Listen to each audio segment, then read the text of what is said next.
Good morning, everyone. Welcome to the UBC Learning Circle, hosted by the Center for Excellence in Indigenous Health. I'd like to first acknowledge the unceded ancestral lands of the Musqueam people, whose territory we're on today. I'd like to also acknowledge the First Nations Health Authority for generously funding the Learning Circle and making it possible for these weekly webinar and video conference sessions. So today we've got a session on funding to support Indigenous students' education dreams. So we've got some staff here beside me from UBC. We've got Joanna and Chet, and we've also got two folks joining from the Okanagan campus. We have Helena, and we've got student Cody joining as well. So they'll be a part of the presentation and the discussion. So really excited you guys are here today, and welcome. So I'll just pass it over to you to introduce yourselves further and do your presentation. Great. Okay, we'll get started. Thank you for that introduction.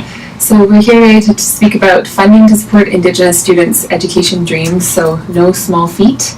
But we have about 45 minutes that we'll be speaking for, and we'll be looking, and there'll be people answering questions on the chat throughout, so we can certainly, if there's going to be a theme of questions, we'll try and address them throughout the presentation, but otherwise definitely feel free to ask questions throughout, and then we'll have lots of time at the end to answer any further questions.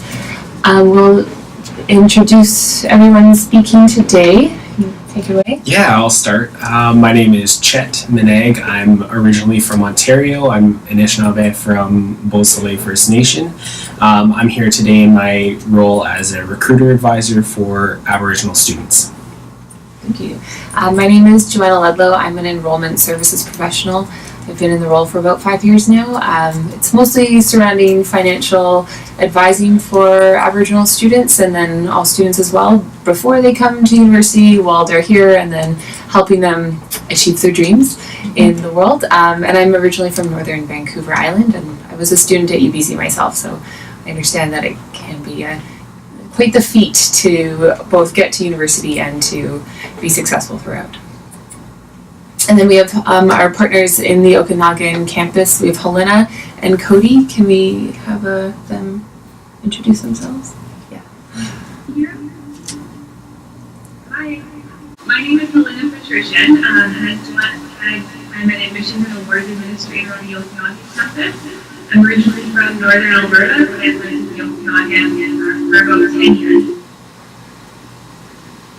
Hi, my name is Cody Isaac. Dear Aboriginal Access students, and just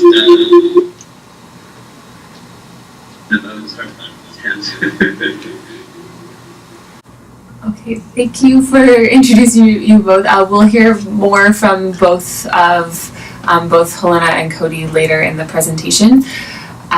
So today we will kind of start broad and then get a little bit more specific about information. Just as an overview, we will be speaking about UBC and going over UBC examples, but most of this content will apply to all post-secondary institutions or colleges and anything you're planning for after high school. So this information may seem specific, but there are these different resources at other institutions, and we'll try and make that differentiation as we go through the presentation.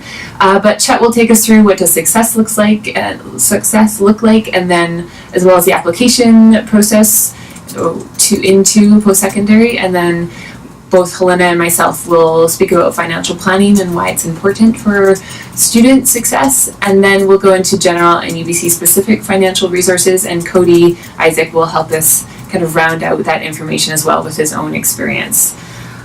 So we can get started here with Chet. Perfect. So yeah, we're going to start off pretty simple and start by looking at our post-secondary options for students in general and our different pathways to get there.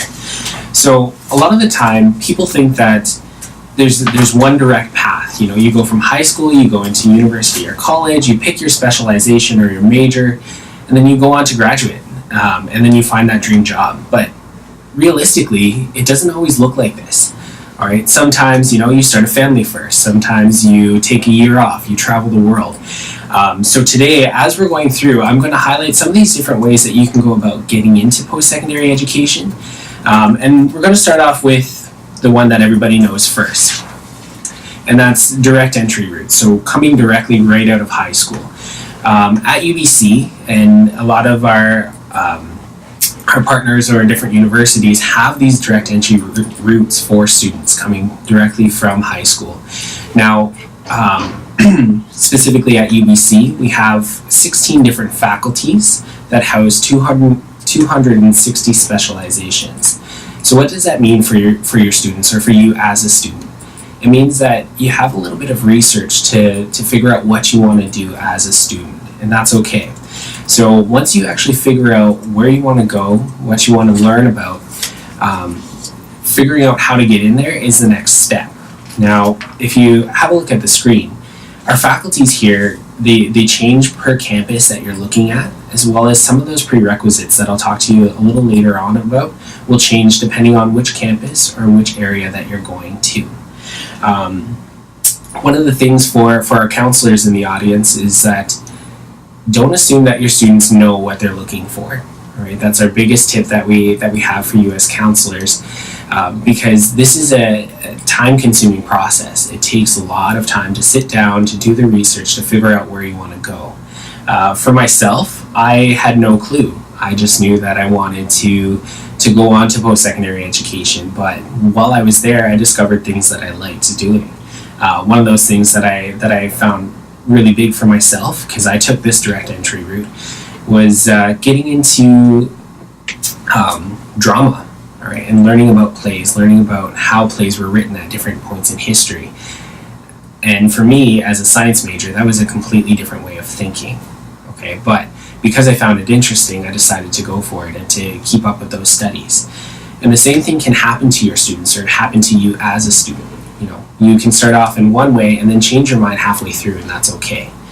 Another way to get involved and to sort of find your way to post-secondary education are through access or upgrading programs. So the purpose of these programs is to help students figure out how to get in.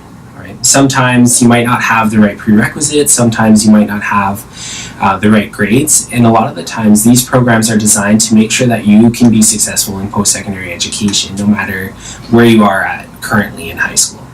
Now, the best thing about these programs and how they actually help is that they take all of the resources that are available in the post-secondary setting and intentionally work them into the program. Right? That way, you're not out searching for any of these resources. They make sure that you know that these resources are available, and they help you with your planning during your time in university or college. Now, depending on the school and the program that you're interested in, and which access program that you're looking at or bridging program, you have to be really clear on whether or not you're still considered a full-time student. Right? This will come up a little bit later, especially if you're looking for any sort of sponsorship. But specifically at UBC, if you go to the next one here, we do have an access studies program where you are considered a full-time student. Now, the reason why this helps is because all of our direct entry undergraduate programs on the Okanagan campus accept graduates of access studies. Right? There are a few minimums that you need to meet in order to be admitted into your undergraduate program after access studies, and they're labeled out, but the resources that are built into this program are also there to help make sure that you are successful in this program. One of those minimums is that you need to complete at least 18 credits of coursework within that year of access studies, and you need to achieve a minimum of 60% in those courses. So what that sort of translates into is about 6 courses total and 3 courses per semester. Now, we've had quite a few students who are very, very successful in this program.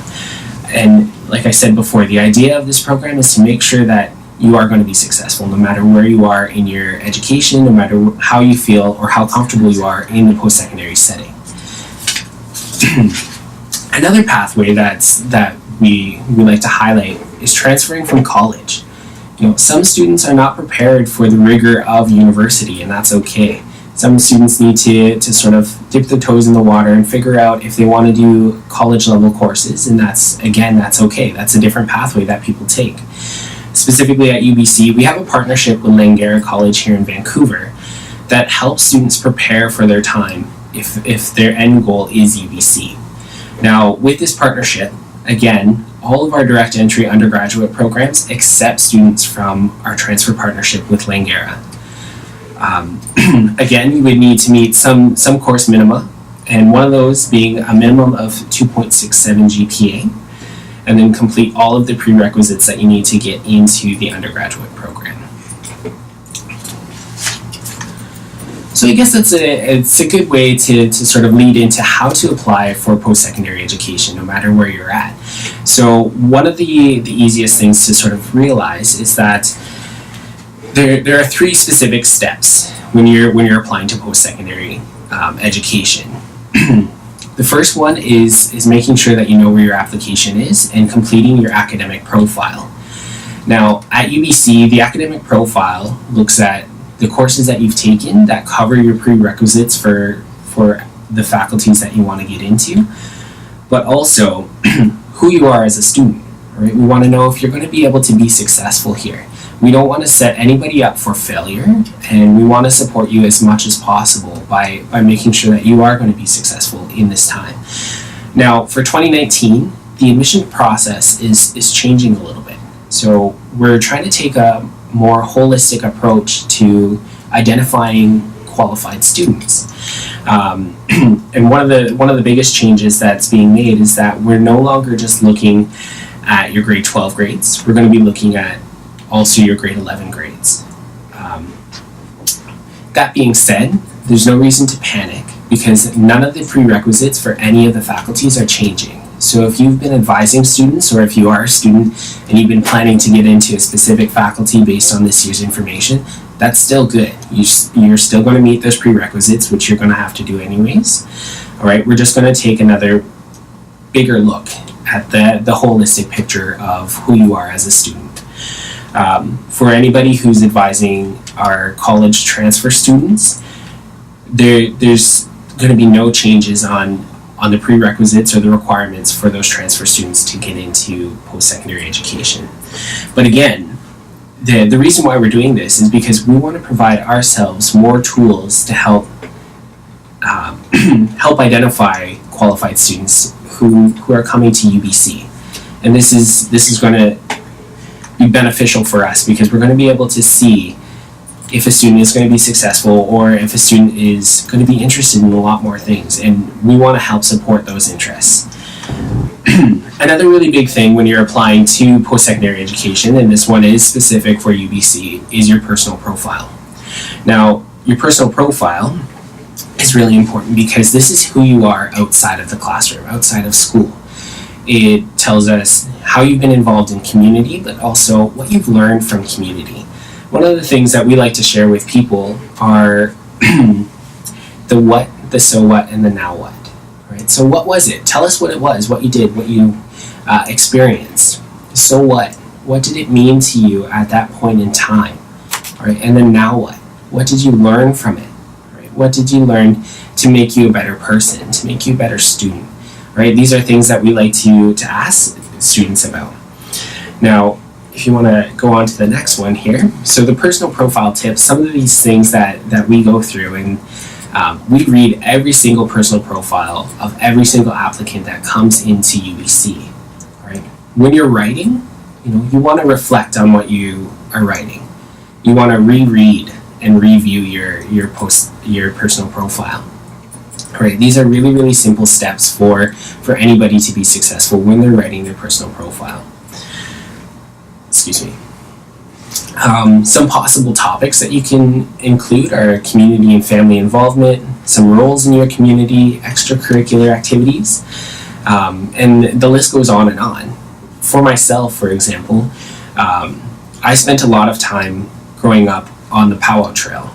Right? I grew up as a traditional dancer in grass, and I've learned so much about myself and my own culture, my own histories, in the ways of being spiritual by partaking in this. And for me to be able to share that in a written form is another way to be able to share that experience as an Indigenous learner. So that's just one example. You could use anything. Another really big thing in my community is being known as a shkabewis, or a helper, right? Helping out at community events, helping out as a young Indigenous person, right? The last part of your applications, and these are really specific, you don't have to go forward yet, but we'll get there, are supplemental applications. So depending on which faculty or which area of study you want to be in, you need to do a supplemental application. So a really good example of a supplemental application are auditions. So if you want to get into any sort of music or performing arts, they would request that you produce that supplemental application in order to go along with your personal profile and your academic profile. Right? It's just another way to assess the skills and to be able to make sure that you're going to be successful in those faculties. Some things that people don't think about when we're talking about supplemental applications are interviews. Some programs and undergraduate programs are less likely to have interviews, but there are some that still do. A really good example here at UBC is the Sauder School of Business, or the Bachelor's of Commerce. Bachelor's of Commerce requires you to do an interview for the application. Right? It's nothing to be worried about. There are tips online to help you out with these interviews, and these can help you prepare for your graduate studies, can help you prepare for any sort of law school or med school, because these types of applications also require you to interview at a later time after your undergraduate education. Now, on the screen, as you guys can see, there are some important dates to consider when you're thinking about applying to post-secondary education. Where we are right now at this time of the year, it's really good to start researching all of these new admission requirements that are coming out. One of the places that you can look for that for UBC is on our admissions blog. But throughout the year, we have other important dates, one of them being December. December is our early admissions deadline, right? This is a way for students to be considered for two of our major scholarships. So one of them is just called just that, our Major Entrance Scholarship, and the other one is our Centennial Scholars Entrance Awards. Specifically for Aboriginal students here at UBC, both of these awards have dedicated funds specifically for Aboriginal students when you're applying as an Aboriginal learner. The last deadline that you guys need to be aware of is mid-January, so this is our final deadline for applications. At any point during the application or recruitment season, which is usually the fall, September through December, if you need help with any of this information, that's what I'm here for, and I actually go around all across Canada, travel to recruit students and to help them with this time and this process and their applications, and to show them where to go to be successful and to place those applications in the correct place. Now, I'm going to pass this over, and thank you guys for listening today, and if you guys have any questions as we're going along that I can answer, I'll try and hop in where appropriate. Great. Thank you. Thanks, Chet. So yes, we're calling on our colleagues over in the Okanagan. Hi. Great. So yeah, thank you, Chet, and thank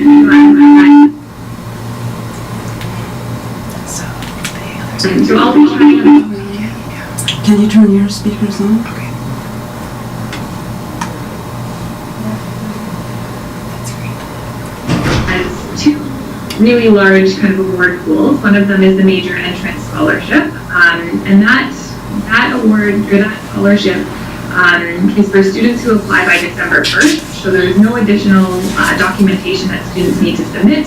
They just need to submit their application in order to be considered. The Centennial Scholars Entrance Award is a little bit different in that there are some different components to the award.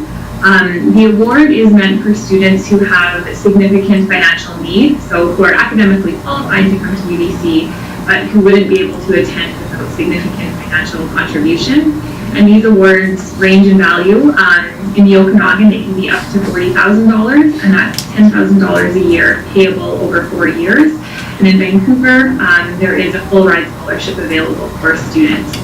So in order to be considered eligible, students need to be new to UBC students. And traditionally the application deadline has been December 1st. So I anticipate it being that this year, but just keep your eyes open for the date and deadline in case it does change this year. But like I said, traditionally it has been December 1st. And there's a few different components to the application. So it's not an automatic application like the major entrance scholarship is. This one does have a few different components.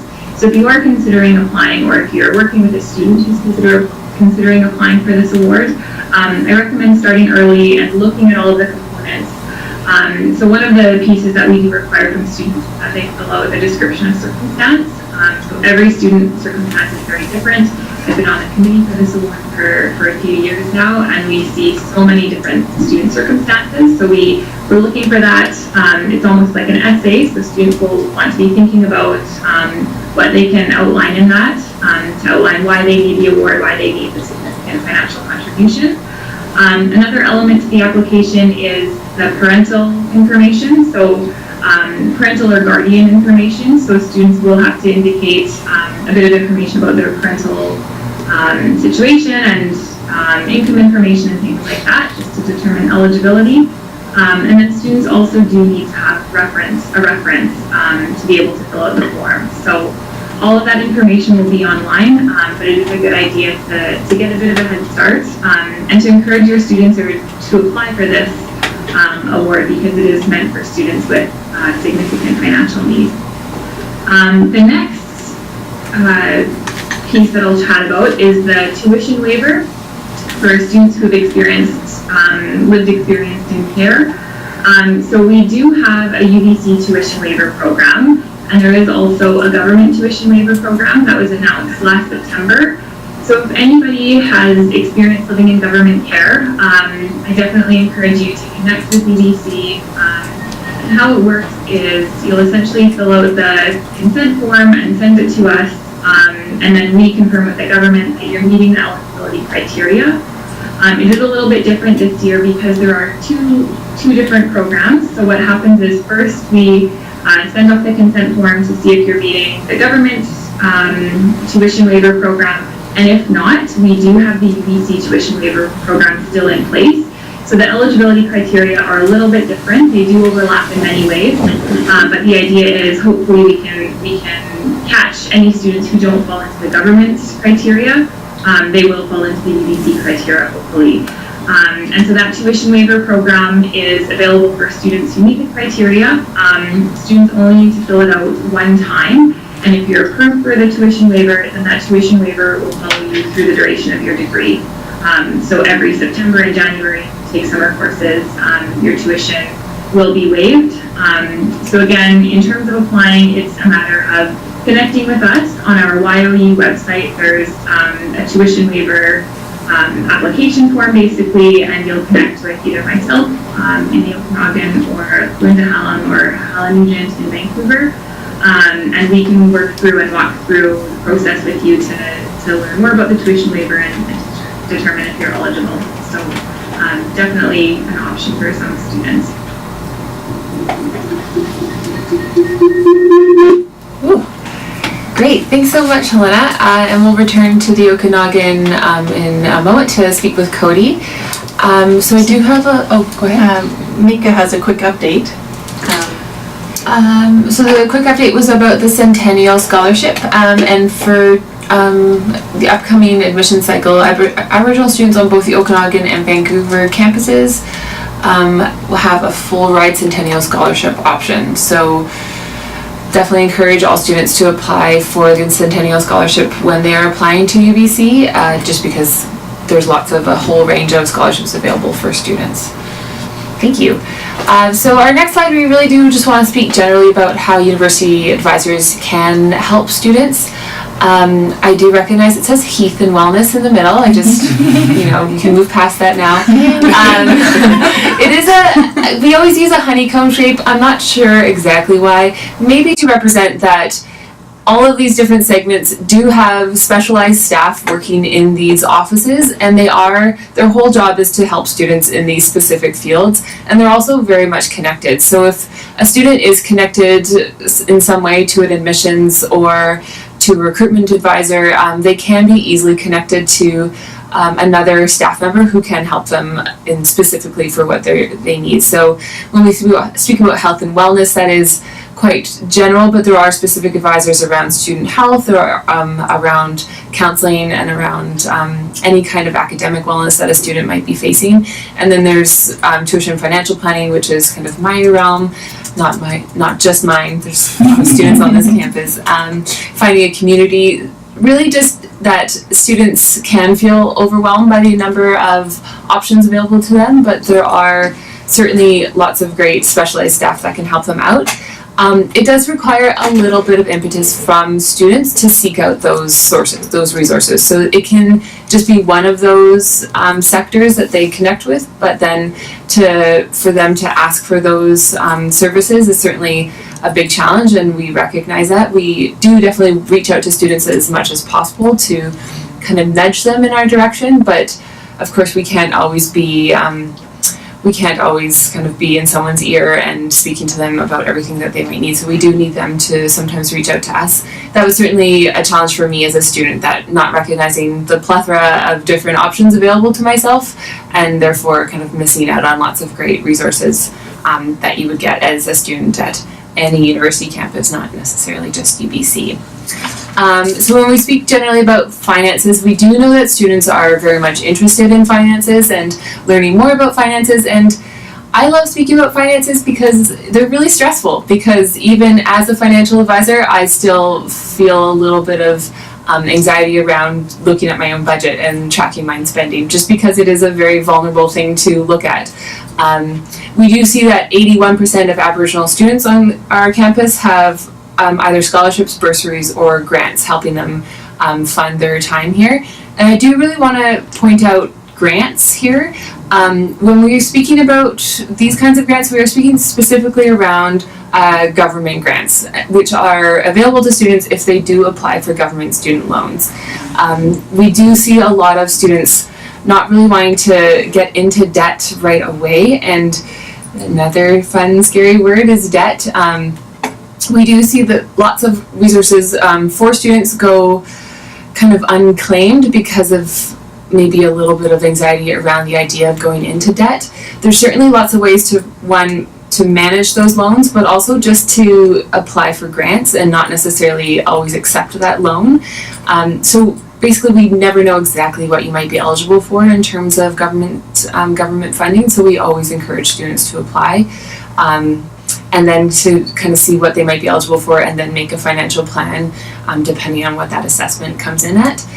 And then we do know that 1 in 4 students wants to know more about budgeting and financial planning options, so this is why we do hope to encourage students to reach out to very friendly faces, hopefully, and to come up and have a better plan once they're either thinking about applying or before they come to campus and reach UBC. So generally, we have many different financial resources for students.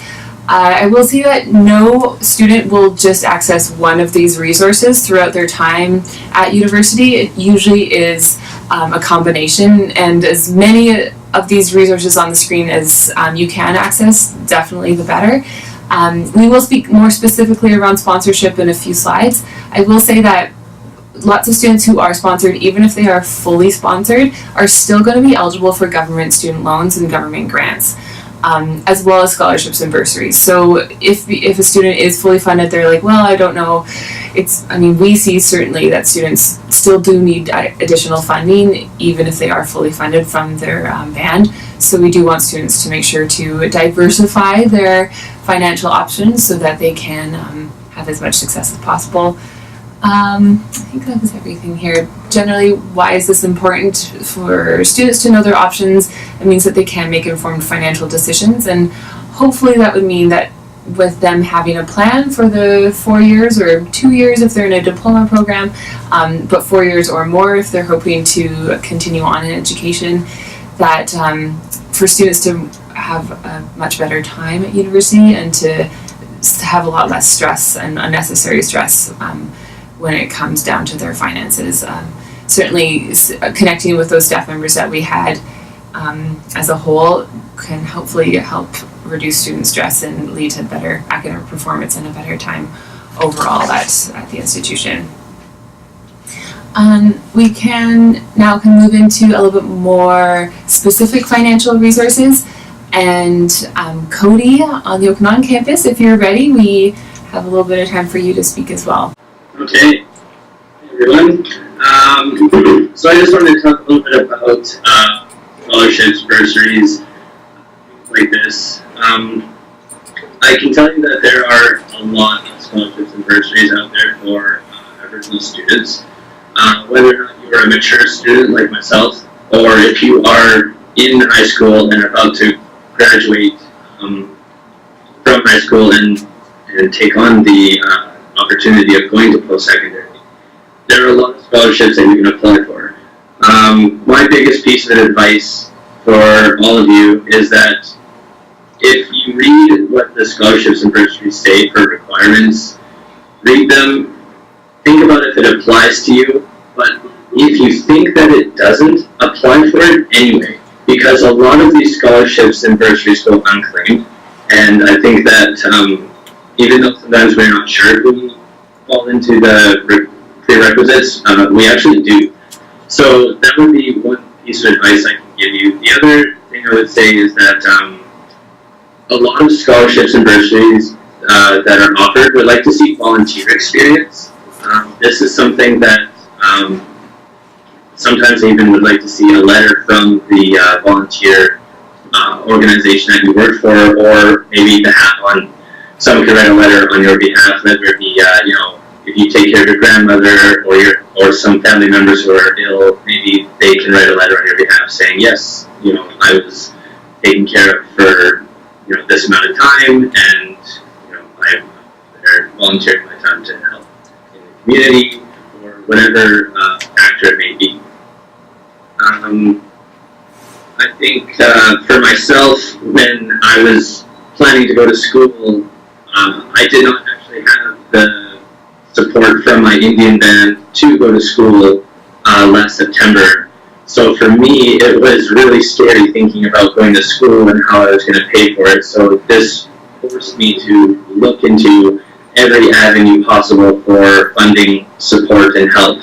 I applied for several scholarships and bursaries, and I actually did receive one scholarship, the Irving K. Barber Indigenous Award Scholarship, and other ones I applied for I did not successfully get, but it didn't deter me from exploring more options and reaching out to other people. I would say using social media is another very good way to find out about scholarships and awards through friends and friends of family, because often a lot of your friends will know about other scholarships that maybe you didn't know about, or maybe that people you've spoken to weren't aware of. So, use your network, use the people available to you to be able to branch out for knowledge on scholarships and bursaries. I was fortunate enough that 2 weeks before the semester started, my Indian then actually did contact me and said, hey, we actually found some money for you to go to school, so you can have sponsorship going forward. So for me, it was a big relief of stress on how I was going to pay for school. So I would say the other thing too is be aware of how much it's going to cost. Try to make yourself a financial map of, okay, here's tuition, here's fees. How much is it going to cost if I'm going to live on campus? What are the costs of campus going to be? If you can kind of give yourself a nice big picture on what you're going to have to spend at school, this will then help you to better prepare for what you're going to need moving forward. So, working out a budget and, working in the summer, if you can find summer, there's plenty of summer student jobs, trying to save money just to help yourself be in a good position. Because I think one of the hardest things for students, especially when you are new to university and you're new to the whole life of university, is the idea of working and going to school full time. This is a very hard thing to do, and you know, I've seen friends, and I myself have worked, you know, while going to school, even if it was just part time. I found that it was, you know, a little difficult to juggle everything. So, you know, the better position you can put yourself into going forward will make your school experience just that much easier and potentially more successful. I think that was about it.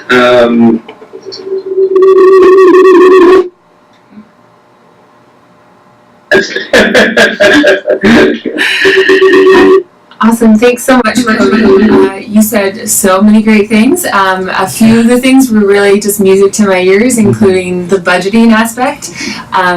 Students and many people the world over are kind of shy about the initial budgeting because you see an initial amount of money and it just seems like it would be way too overwhelming to be able to pay. But making that plan ahead of time and maybe not kind of relying on a part-time job like you were saying is super imperative to having a successful academic year. I also see a lot of students who had initially planned to maybe work 3 or 4 days a week even after school, maybe maximum 1 day a week, and maybe in your first year trying not to, because that kind of transition from high school or from somewhere else into post-secondary can be quite taxing. Did you have anything to add? I saw you nodding. Yeah, I was just really excited about the experience that you had working. You know, a lot of the times students take that on. Like I myself did a work learn as an undergraduate student, and in my experience, like doing a work learn through the university was a little easier because they work a lot of the hours around your schooling. Right, I was a major in science, so that means I had all kinds of labs on top of all kinds of lectures, and we still found time to make a little bit of extra cash, and that was one of the things that in my experience was really helpful. Nice. And so kind of jumping off what Cody's success story is with sponsorship, we do definitely help students with their processes and everything around sponsorship. We have a few key takeaways, and number one is to start early. Some sponsorship applications can take a number of months. Some are due quite early in the year, quite a bit of time before the summer. So just making sure to understand what those dates and deadlines might be. I wish I could speak kind of generally for all different sponsorship agreements, but everybody seems to have their own processes, and so we can't really kind of cover everything, but we do just want to say to do some research and to start early when you can, and also to know your contract and what you might be responsible for in terms of fees. So some bands might pay a little extra for your health and dental, but many do not, and you might be responsible for your student fees at UBC or another institution, such as general student fees or your transit pass. These are things that we usually see on students' accounts that might be kind of a late payment later in the year, so just being aware of everything that is covered. And so there are also options for Inuit students, and those without specific bands. We have a very long link that I won't read out to you, but there are different options. Also, if you are a Métis, if you have membership, you can always contact your Métis Nation office for more information, and that would be based a little bit more provincially or regionally as well. So. For sponsorship, and then looking at scholarships and bursaries outside of UBC. So Cody mentioned that he had applied to and been successful for the Irving K. Barber Award. So that's for students through all disciplines, as well as specific awards for transfer students. So students coming from one post-secondary institution to another. So that's a great option to look into as well for upcoming students. As well, generally the New Relationship Trust Foundation. Many people have heard of our Inspire Awards. There are 3 different deadlines per year, so if students miss the upcoming deadline of August 1st, there would be a new upcoming deadline for November. A few key tips that we get from these organizations around student applications is that this is not a time for students to be humble. So it's hard for those committees to really read through the lines and to add on to what a student might be saying, but we really need students to brag about their experiences, and we want students to be proud of those experiences, of course. So if you are helping students through these applications, make sure that they're not leaving anything out, that they're really letting us know everything that they have been able to accomplish, because I'm sure it is quite a bit, and we do really want to see that reflected in the application. And then we'll get through a few of those important deadlines at the end of the presentation. And then we do want to speak, these financial support options are a little bit more specific to UBC, but generally when you are applying to UBC, or when students are, we do really want students to be able to self-report and to let us know that they do have Aboriginal ancestry. This helps us in a number of ways.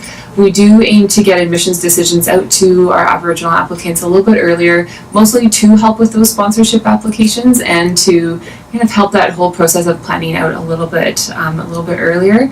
We do also defer all admissions deposits for Aboriginal applicants. So when a student is offered admission, they are required to pay a deposit, usually around $500 or more dollars, depending on the program. We do waive that deposit for our Aboriginal applicants, in some ways because we do understand that sponsorship agreements might not come in, or sponsorship payments, might not come in until later in the fall. So we do want students to be able to still accept that and to use the sponsorship funding for that later in the fall when it is available. Also, when we speak about housing payments as well, there are also a lot of deposits due for housing before school starts. So we can also work with housing to make that into a monthly payment for students when they are kind of looking at those options. And then we do want to speak about childcare as well within the housing context. This is similar to sponsorship in that we do want students to apply as soon as possible. So if students are coming to UBC and they think even if they are pregnant, they don't even have to have had the child yet, but if they do think that that might be something available to them or that they might need when they are at UBC, to apply as soon as possible, because those wait lists do fill up quite quickly. Yes, and you're going to speak about... Yeah, so I'm just going to hop in here as well. So specifically at UBC, the way that you would be able to self-identify would be during the application process. So on our online application, we do have a voluntary self-identification. As Joanna mentioned, we have all of these resources that we provide to you when you do self-identify. But another thing that we use during the application process is we have what's called the Aboriginal Admissions Policy here at UBC. So basically, what this policy entails is that we remove all of the competition from your application when you're applying to UBC. So because faculties have limited spaces, limited spots, and because of the pool of applicants coming into UBC, we do have quite a big competition. The admission policy here and the new admissions process is to sort of alleviate some of that competition or some of the GPA increases that you get for specific faculties. But with the admissions policy and removing that competition, we just look at your preparedness for that faculty. As I mentioned before, we don't want to set you up for failure. We want to set you up for success. And this is a part of the reason why we have this policy in place. Great, thanks so much. That's so helpful.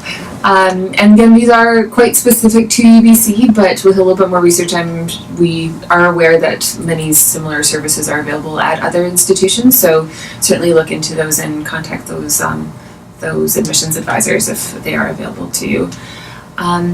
We are closing very shortly. We do just want to have a few key points to remember that I feel like I've been a bit of a broken record on this, but all post-secondary institutions have advisors like myself and Jet who can help with admissions, financial planning, and academic advising. So just because they don't have our wonderful faces doesn't mean that they don't exist. There are certainly many institutional academic advisors or advisors generally that are happy to help.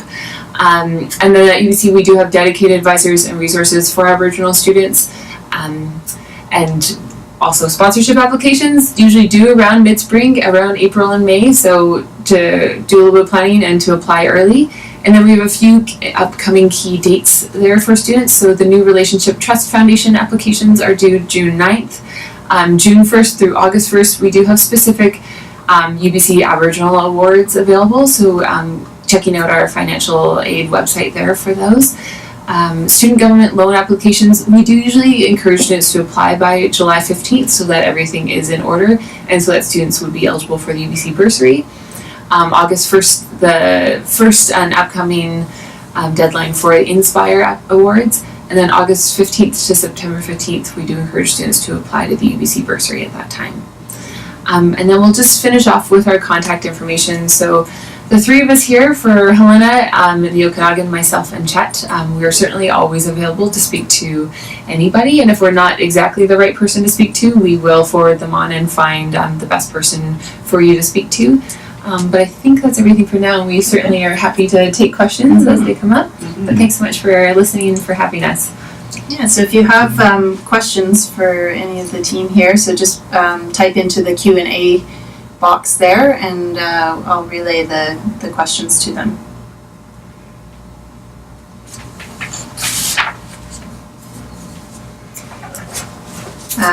What do you mean by a full ride scholarship? I was wondering, Helena might want to jump in on that, but when we think about full ride scholarships, that's usually tuition and living expenses. That's it. Chet just wanted to add that his phone number is not quite correct on that, so we can maybe type that in. The best way to get a hold of me anyways would be through email, just so we're able to track and follow up with a lot of your questions. We're on the road quite a lot as recruiters, so usually email's the best way. Yes, good call. Sorry. I think Helena was talking as well. Sorry, folks. Maybe we'll go one at a time. So Helena, can you repeat what you just said?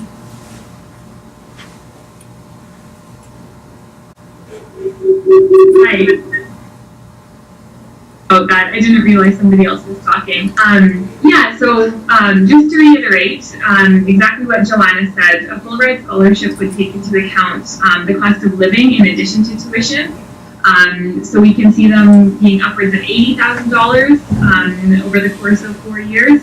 But it would look at everything from the cost of food and housing in the area, as well as your tuition components for your program that you're in. Okay, thank you. And do you want to repeat what you said? So just looking at our contact information here on the screen, my phone number isn't correct, but my email is, and the email is probably the best way to get a hold of me. As recruiters, we do travel quite a bit, and in the fall, when schools or counselors who are joining us today, if they want to get a hold of me by email to try and book some visits or to inquire about booking visits, then feel free to use that email address provided there. Okay, are there any other questions? Certainly want to encourage folks to remember that there's friendly faces to connect with and get answers to support around how to figure out the funding aspect. And if you had one piece of encouragement for students, what would it be? For students, that's a really good one. In my own personal experience, as a member of a band and going away to post-secondary education, I would say treat your sponsorship like it was a scholarship, right? You have each band will have specific requirements that you need to meet every single year in order to continue to receive that sponsorship. So that's sort of what I did in my own personal experience. Was I treated it like a sponsorship that I was awarded every single year. Mine probably would be to reach out to available advisors for students, and they can reach out before anything does become a problem, just to create those relationships so that you are a little bit more comfortable to go to those people when something does come up, but to help or have those advisors help you go over and do a little bit of pre-planning before things get a little stressful, even around exams. So September's a great time to stop by different offices and get to know people, because you never know what might come up later in the year. Okay. And we do have a question. I've had a Métis student who's applied for Inspire that were rejected. Does that mean Inspire does not apply to Métis people? I do believe that Inspire is open to Métis peoples. Last time I looked at the application, so I would need to double check on their application requirements. They do have some specific or requirements around identification. So they do, it's not just a self-declaration, there is kind of paperwork that they need to prove ancestry through the Inspire program. I do notice that a few other programs are a little bit more lenient. The Irving K. Barber application, for example, does either just require the student to self-declare or to have a community member or even a staff member's kind of vouch for them. So that is another option, but I do believe Inspire is a little bit more stringent around those requirements. Mika says, I was a Métis student and received Inspire. They asked for certain documentation regarding ID. Mm-hmm. And there's a question about whether the presentation is printable. So we will, once we have the video edited, be posting that, and the PowerPoint as well will be posted on our webpage. So Marian, just to follow up, I was just hoping that we answered your question around that. I'm sorry that your specific students weren't successful in Inspire. I would add that Inspire is always happy to speak to either applicants or to whoever is helping out those students. So you can always ask those questions, and they're usually pretty good about going over specific student applicants and either following up and helping the students have a successful application the next round. So even if they apply in August and are rejected, you can always call and ask why they might have been, and then you can reapply in November. So I have seen some students kind of make amends to their application because it's always hard to see exactly why they might have been. But if it's specifically around their Métis status, then yeah, they should be fine. Thanks. The idea was not a problem, so they got the impression it was for status only. Chet, would you be able to speak to Destination BC?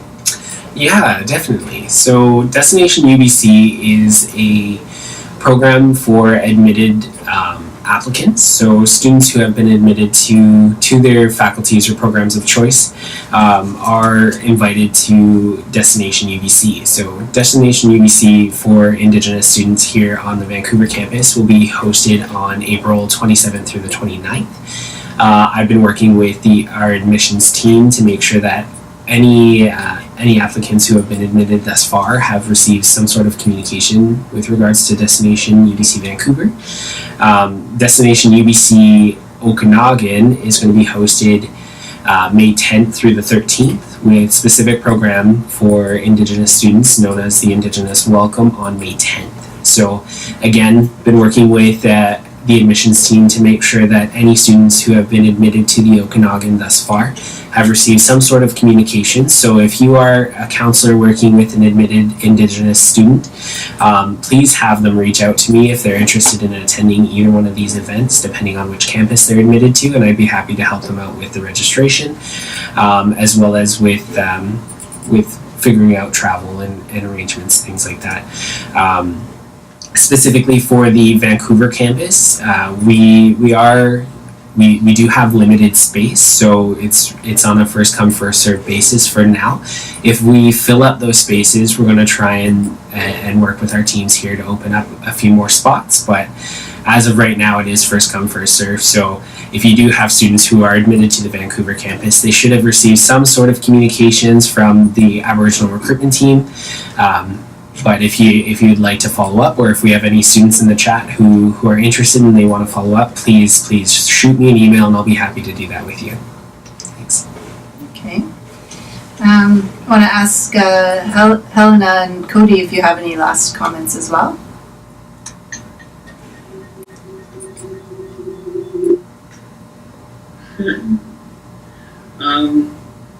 I think just for the students, don't get deterred from the application process. It is tedious. It can be very time-consuming.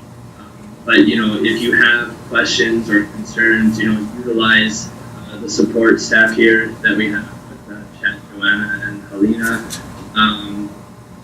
as well as, at your high school, if you have counselors you can talk to, they'd be more than willing to take some time and help you with application processes.